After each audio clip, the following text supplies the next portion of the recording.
Olá, amigos do Resenha. Vocês já pararam para pensar como uma equipe nova como a Red Bull conseguiu dominar a Fórmula 1 em tão pouco tempo? Começando com 2 anos após a sua estreia na Fórmula 1 e já conquistar a sua primeira vitória no campeonato.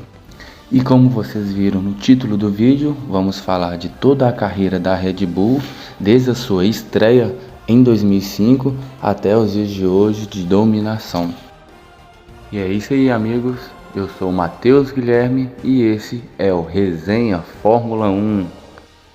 Bom, pessoal, como todos sabem, né, a bebida foi criada por esse senhorzinho aí, né, que eu não sei dizer o nome, em 1984 e depois 1987, Hendrick Masterchitz decidiu investir um bom capital, juntamente, né, com um grupo de empresários, diversificaram a fórmula da bebida e lançaram no mercado internacional com o nome Red Bull.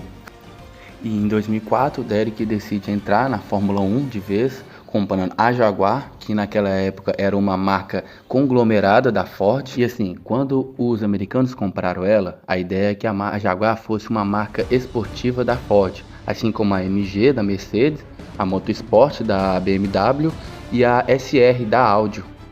E assim o acordo foi finalizado no final de 2004, com a Red Bull adquirindo a Jaguar, sendo que naquele mesmo ano a Minardi e a Jordan davam sinais de falência.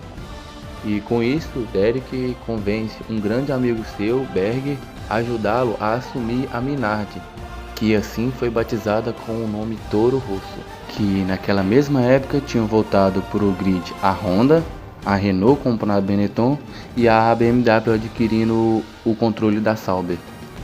Bom, em 2005, a Red Bull com os motores V10 conseguiu convencer David Coulthard, que já havia sido vice-campeão de 2001, com 12 vitórias e 10 temporadas na Williams e na McLaren, juntamente com outros dois pilotos da academia de pilotos da Red Bull, que se revezavam entre si. E em 2005, com o RB1, ficaram em sétimo lugar, fazendo 34 pontos.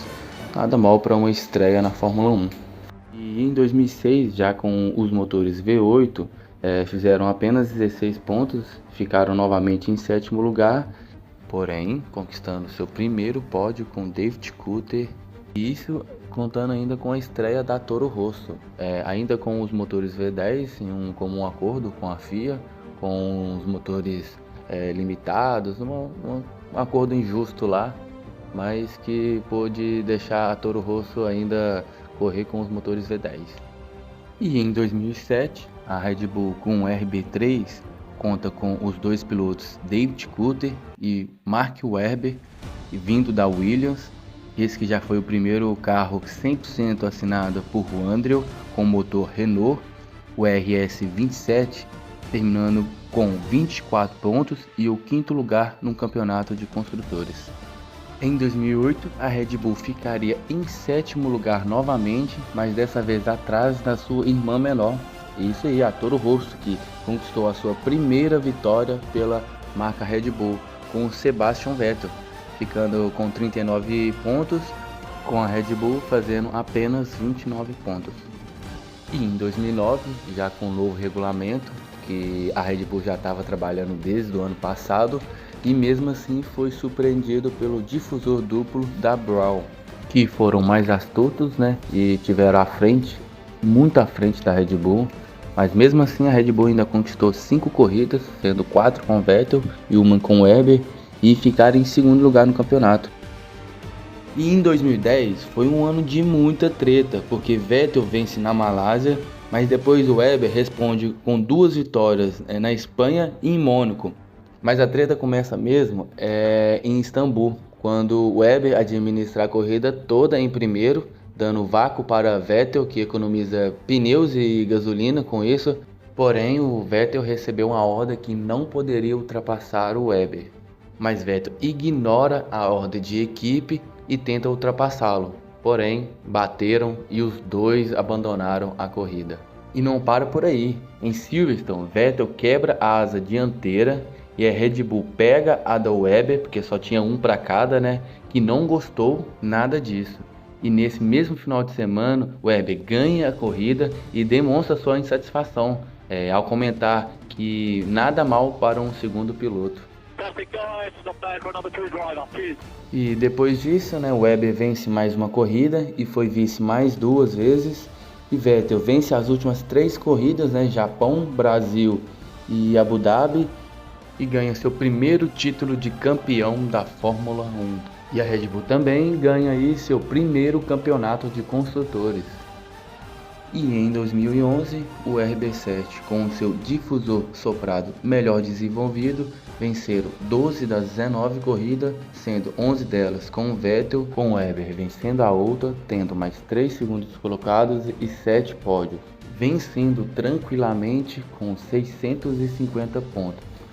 Porém, em 2012, a Ferrari, assim como a Red Bull, nasce mal, mas vem crescendo no campeonato. Esse, que foi um ano marcado por 7 pilotos diferentes ganhar as 7 primeiras corridas do campeonato, sendo elas Button, Alonso, Rosberg, Vettel, Pastor Maldonado, Weber e Hamilton. Esse ano também foi o ano que na última corrida o Bruno Senna acaba atingindo o Vettel ali na largada e jogando para o último, mas mesmo assim depois ele vem escalando o pelotão e vence esse ano, conquistando seu tricampeonato. O Weber vence 2 e a Red Bull também conquista seu tricampeonato. E em 2013, Red Bull e Vettel se tornariam tetracampeões mundiais. Ano marcado também por muitas tretas, inclusive aquela do Multi-2-1. Naquela época, que era proibido da ordem de equipe, a Red Bull veio com essa ordem 2-1, que era que o Vettel se mantesse atrás do Weber. Código, que já tinha sido usado ano passado, porém dessa vez o Vettel decide não cumprir a ordem e venceu a corrida. Porém, deixou um climão do lado entre eles. E Vettel, que vence 13 das 19 corridas, batendo o recorde de Schumacher. Red Bull faz 596 pontos esse ano. E nesse mesmo ano, Ricciardo já vinha chamando a atenção com o seu resultado na Toro Rosso, fazendo 20 pontos contra 13 do seu companheiro. E em 2014, a Red Bull agora com Ricciardo e Vettel, a Fórmula 1 com um regulamento novo, grandes mudanças, com um V6 1.8 turbo híbrido. Com isso, a Red Bull vence apenas 3 corridas, todas elas com Daniel, que foi um dos únicos a vencer nesse ano, além de Hamilton e Rosberg. Vettel tem apenas 3 terceiros lugares como melhores resultados e surpreende a todos com o anúncio de que irá para a Ferrari no ano seguinte. E com isso, a Red Bull termina em segundo em 2014. Em 2015, a Red Bull com Kvyat e Ricciardo não venceram nenhuma corrida. Kvyat ainda terminou à frente do seu companheiro Ricciardo com 95 pontos contra 92 de Ricciardo. A Red Bull fica em quarto no campeonato dos construtores, ficando atrás de Ferrari, Mercedes e Williams. E em 2016, a Red Bull, que demonstrava cada vez mais insatisfação pelos motores Renault e dizia que pagava um valor de primeira mão para um motor de segunda mão. E a Renault ouvindo isso, sendo que ainda ficou atrás deles no campeonato de construtores. Olha que situação. E esse foi o ano em que Kvyat bate em Vettel, que já estava na Ferrari logo na largada, e com isso ele foi rebaixado para a escuderia Toro Rosso. E com isso a Red Bull traz uma jovem promessa chamada Max Verstappen, que na sua primeira corrida já vence em Barcelona. Essa corrida também é marcada por uma tentativa de ultrapassagem de Hamilton em Rosberg. Ele tenta ultrapassar pela direita um espaço que não existe, uma ultrapassagem que não deveria, e acaba os dois abandonando, e com isso Verstappen conquista a sua primeira vitória. Red Bull esse ano ficando em segundo lugar, com Verstappen em quinto e Ricciardo em terceiro. E em 2017, o RB3 somou 368 pontos, com Ricciardo à frente de Max, Ricciardo que foi um pouco mais consistente, Max que teve 2 vitórias, e a Red Bull cai para terceiro lugar no campeonato de construtores, um ano em que a Ferrari andava de igual para igual com a Mercedes. Em 2018, o RB14 faz 419 pontos, com os dois pilotos vencendo 2 corridas cada um, e fica de novo em terceiro lugar no campeonato de construtores, sendo o último ano com a Renault. A Renault, né, que contratou o Ricciardo, que sendo então esse o último ano dele na Red Bull. Em 2019, o RB15, agora com o seu primeiro ano com os motores Honda e também com a estreia de Gasly junto com o Max, a Red Bull, que nesse ano conquistou apenas 2 corridas, além de um segundo lugar e 2 terceiros, todos com o Max. Gasly, por outro lado, correu apenas 12 corridas e, como ficou muito atrás de Max, foi substituído por Albon, que também andou muito atrás, e a Red Bull termina em terceiro nesse ano, atrás da Mercedes e da Ferrari, com 417 pontos. E em 2020, a Red Bull com o RB16 tornaria a segunda força do campeonato. Com 319 pontos, a Red Bull foi vice, com Max vencendo 2 corridas e sendo vice em outras 6, fazendo assim 214 pontos no campeonato. E para 2021, a Red Bull mantém Max e traz o quase aposentado Sérgio Pérez, que havia sido dispensado pela Racing Point, que depois muda o nome para Aston Martin. E neste ano, devido ao Covid, a Fórmula 1 decide adiar o novo regulamento para 2022. Então a Red Bull veio com o RB16B, que surpreendeu a todos que achavam que a Red Bull iria investir apenas no ano seguinte, no novo regulamento, mas ela pôde investir nos 2 anos, e com isso começou muito bem mesmo, e foi alcançado ali pelo Hamilton no finalzinho do campeonato, tendo um campeonato decidido na última corrida, na última volta, de uma forma assim bastante polêmica. O que acontece é que nesse dia Latifi bate faltando 5 voltas para a corrida acabar, e Verstappen, que estava muito atrás de Hamilton, tinha acabado de trocar os pneus. Então, quando foi chamado o safety car, foi liberado para eles voltarem a corrida na última volta, e acabou que Hamilton não teve chance, foi engolido para a Red Bull com pneus novos, e Verstappen foi campeão desse ano. E antes da gente ir para o próximo ano, eu gostaria de saber de vocês qual a opinião de vocês com relação à decisão dos diretores de prova.